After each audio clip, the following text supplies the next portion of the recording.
So the back of this RTX 2070, yeah, in there.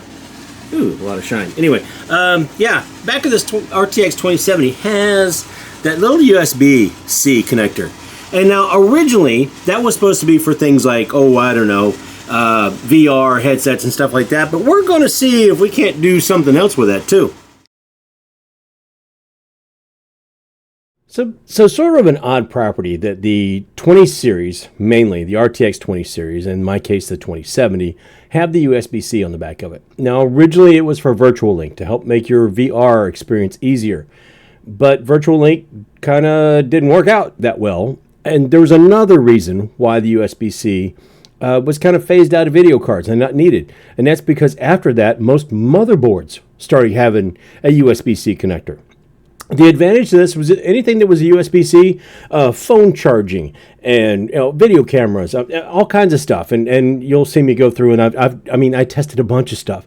I tested a Stream Deck. I tested my Elgato, my face cam. I tested a regular Sony camera, all kinds of stuff with this. I tried to charge my phone. I could also get into my phone to, the files and all that stuff and actually be able to see stuff on it. Anything that a normal USB-C could do, this can do. And allegedly, it was also set up that if you had an Intel platform, that you could use this as a way to hook up to an external GPU or an eGPU. Why you would want to do that if you already have an RTX 20 series, I don't know. But that was one of the, I believe, one of the rumored reasons, or one of the rumored things you could do with this. Now, it is, I believe, PCIe 3.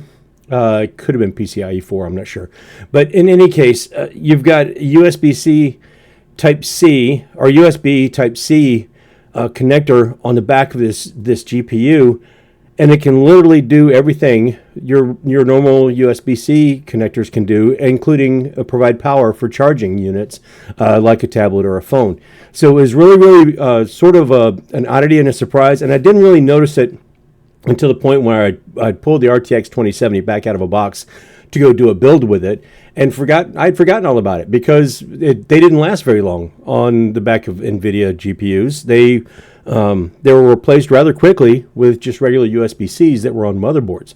So I just thought it was interesting. And I thought, well, I know this is supposed to be for VR, but what else can you do with it? Well, it turns out you can do pretty much everything with it. It's just a normal USB-C connector. It's not one of those fake ones that you find on some things that are like a tablet charger where it looks like it's USB-C, but only a particular type of one will fit in, and it's just for charging. It's not for data or whatever the deal might be, or vice versa. This is a full, just a regular USB-C for full use, including charging. Yeah, I was pretty surprised.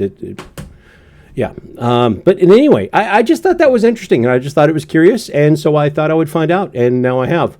And so I can pass that along. So if you get a hold of an RTX 2070 or 2060 or whatever, especially the EVGA models, they do have a USB-C, and if you are using it in an older system that does not have USB-C, that might be an added bonus because you can use it just like any other USB connector. It was pretty cool.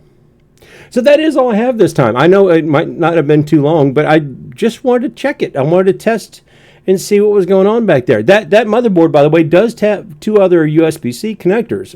And that's part of the reason, like I said, that they're not on video cards anymore, but it's probably a lot easier just to put it on the motherboard, I'm sure. But this one happens to have the USB-C, the regular, and then a 2x2. I don't know what the difference is. I don't care what the difference is. I know it has two USB-Cs, and one of them's a 2x2. But you know what?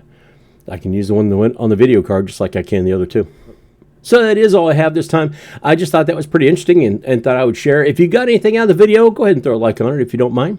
If you're not already subscribed, please do. I'd certainly appreciate it. Let's we're kind of holding steady at about 1,500. Let's see if we can't kick that up a notch as we move from summer into fall, hopefully coming up here, and things get the weather starts changing. Let's kick this thing up into another notch. I'm going to be trying to do some things on the channel to kind of revitalize things a little bit, kick them back off again, and certainly would appreciate your help. If you don't mind, go ahead and do it once around on the other socials if you'd like. But if you don't do any one of those three things, just do me one big favor. Of course, I would like for you to do those, but do me one big favor, and that's just be good to each other. being kind, it doesn't cost anything, and you might feel that it kind of makes your day, makes somebody else's day, and everybody's just a little bit better off. And, you know, so until I get myself into something I got no business to get into, and there's a bunch of that stuff over there. I finally did finish the server. Yeah, that's worked out pretty cool. I've got Home Assistant, Proxmox, I've got and some TrueNAS and all that stuff on it. It turned out really, really well. Not doing a tutorial on it. I already did one video. I'm happy the way it is right now.